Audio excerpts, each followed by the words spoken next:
Tara, game! Ngayon, Sunday morning.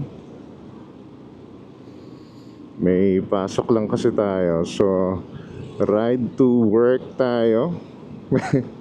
Pero technically, sa bahay din ang punta natin. Yung laptop kasi natin nasa Manila. So, di tayo nakauwi kagabi. Kaya ngayon, para tayong trabahador na papasok, biyahe sa umaga. Pero maganda ngayon kasi linggo naman.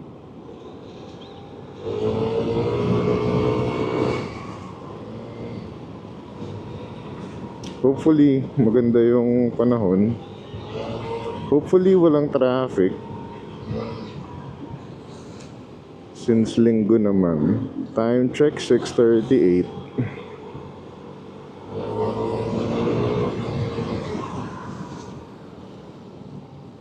Ayan, so nakita nyo earlier yung gears na ginagamit ko kapag maulan. Since ito nga medyo pagising ko medyo masama yung panahon, makulimlim, umuulan pa kanina. Ngayon buti tumigil, pero nagsuot na ako ng rain gears anyway para sigurado dire-diretso na lang yung biyahe natin mamaya.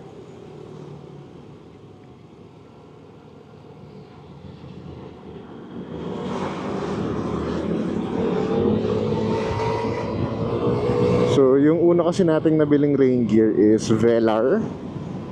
Nabili ko yun sa Team Graffiti. Kaso mo, may issue lang ako dun sa pangtaas nun. Kasi meron siyang bulsa dito na umaangat. So, wala siyang zipper or what. Tapos, umaangat siya or bumubuka. And yung buong bulsa nun kasi is hindi waterproof. So, nababasa tayo. So, yun yung white camouflage na ginamit natin nung nakaraang video.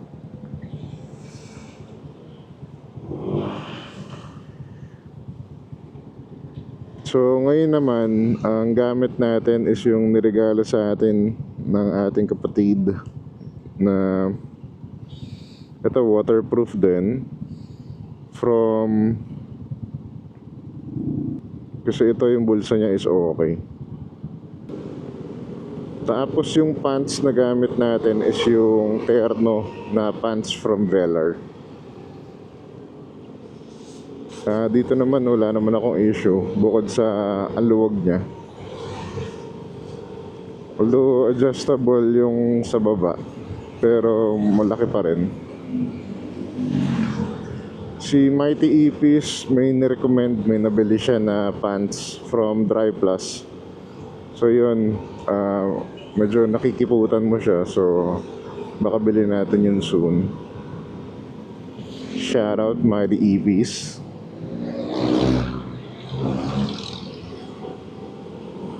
Sana hindi na bumuhos yung ulan. Kasi medyo hassle talaga pag malakas.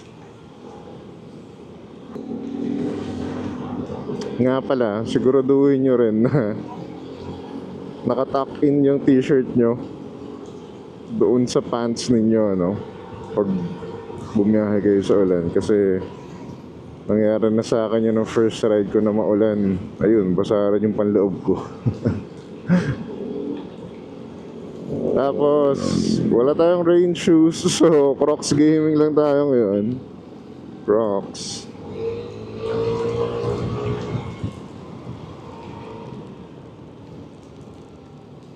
Tapos, hindi na rin tayo nag-gloves. Kasi, wala, mababasa rin.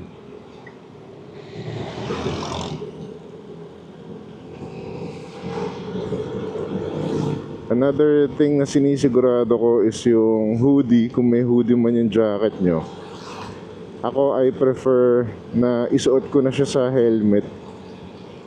Kasi nung unang beses ko rin na ginawa is syempre nakalaylay yung hoodie. So So ang tendency, yung tubig is nakakabasa sa helmet naman, ano. Nababasa niya yung sa likod. Kumbaga kinakain ng basa ng tubig.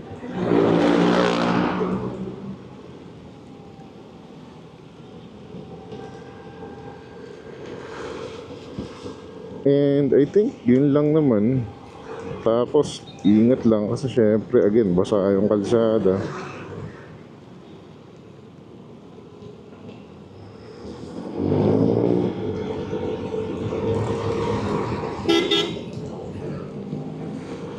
Tapos kanina rin nagtanggal ako nung iridium visor ko kasi medyo madilim yun.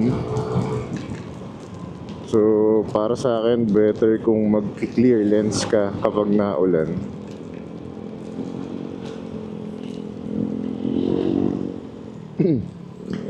Good thing with HJC V10, sobrang daling tanggalin or ayusin ng lens, palitan ng lens. Kasi wala ka ng tools na kailangang gamitin.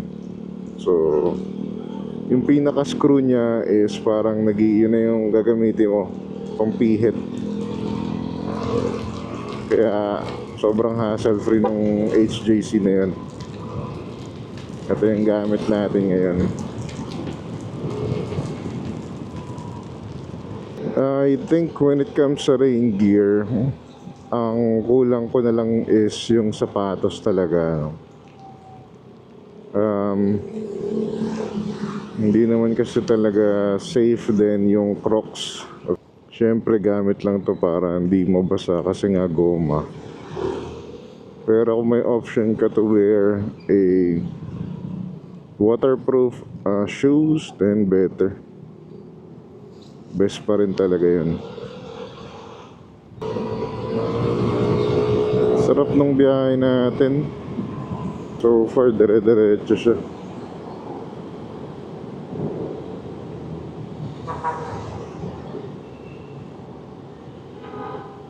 $6.50. Yung pasok naman natin is 8 o'clock.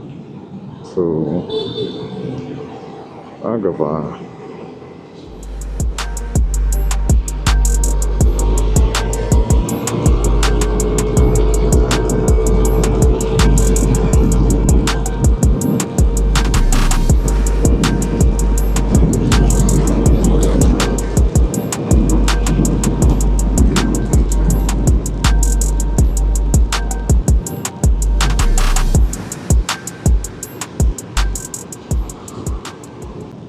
Ayan, sabi nila nung iba is huwag daw gumamit ng ganito. Ayan, kagaya niya nasa harapan natin na parang poncho.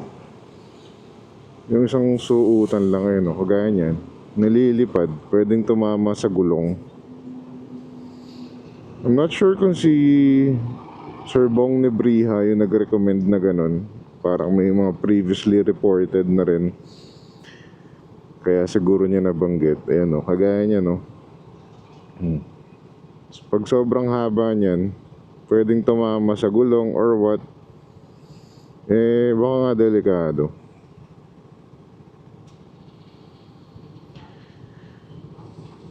Naalala ko nung nagganyan ako before, nakaangkas naman ako.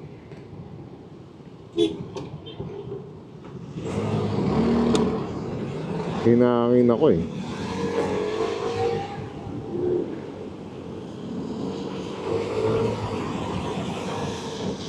Niisip ko saan maganda dumaan.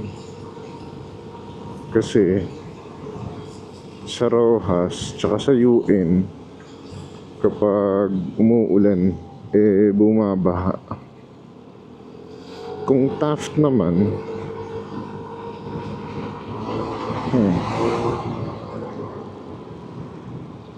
ito naman mukhang traffic. Ayan, mukhang nire-reroute na. Ba? Bakit kaya? Traffic na sa taas eh oh.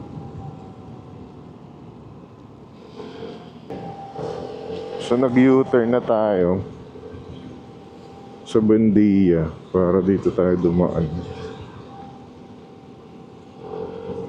Traffic na sa mismong Rojas eh. Oh. Dito tayo sa service road.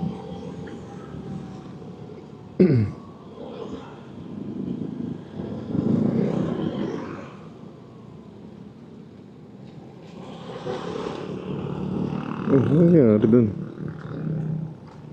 May banggaan. Kasi malubog yung kalsada eh. Hindi makababa siguro. Siguro naharangan yung tulay.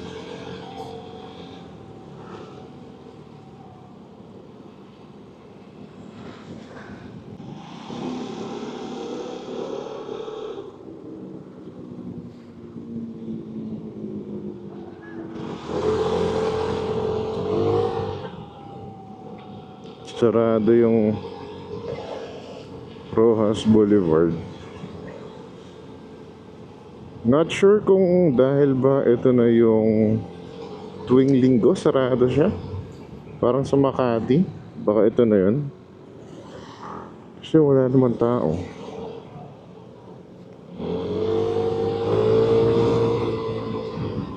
Ayun.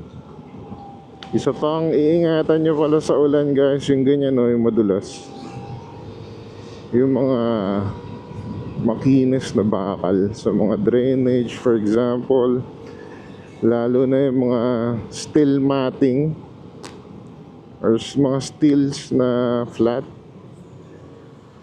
Yung mga pantaklob. Sobrang dulas nun.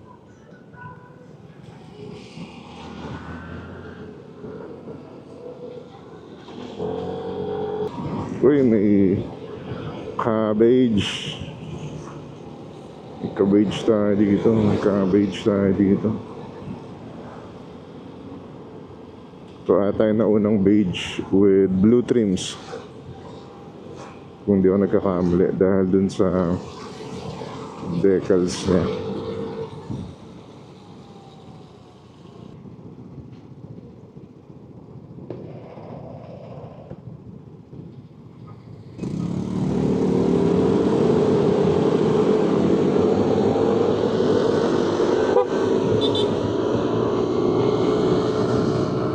Cabbage.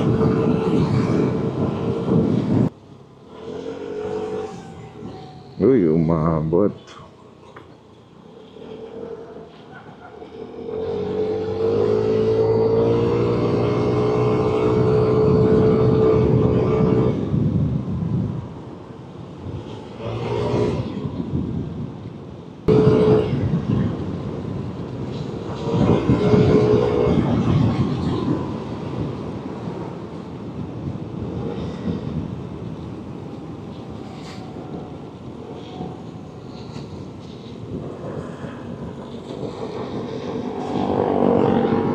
Oh, may aksidente oh.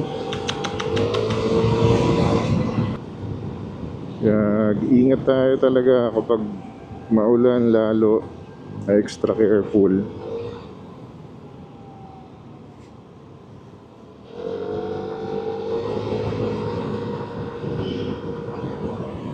Maganda yung naging biyahe natin today. Kasi unang-una walang traffic. Pangalawa, malamig. Kasi sakto lang yung ulan. Hindi naman siya nakakainis. Ayan kamote. Daming ganyan dito sa Maynila. Walang joke. Ayun pa. Ayun pa, magaling. Ayun pa.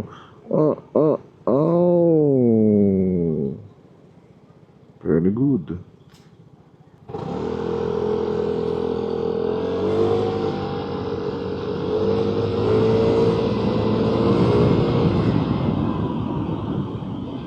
Para sa akin, ibang level yung ganong kamote na sa intersection,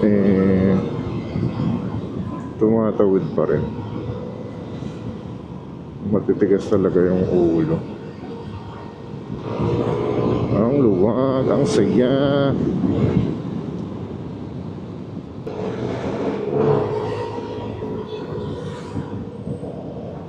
So paano?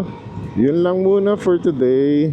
Sana may natutunan kayo kung ano yung dapat mga i-prepare or kung ano yung mga kailangan mong bilhin pag magra-ride ka ng maulan.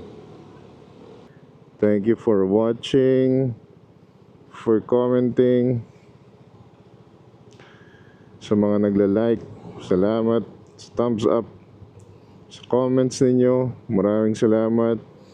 Give me your thoughts kung ano yung mga ginagamit nyo pang rain gear na sa tingin nyo is importante every time may ride tayo na naulan. So yun lang, maraming salamat. Ay, galing, di ba? Thank you, ingat kayo.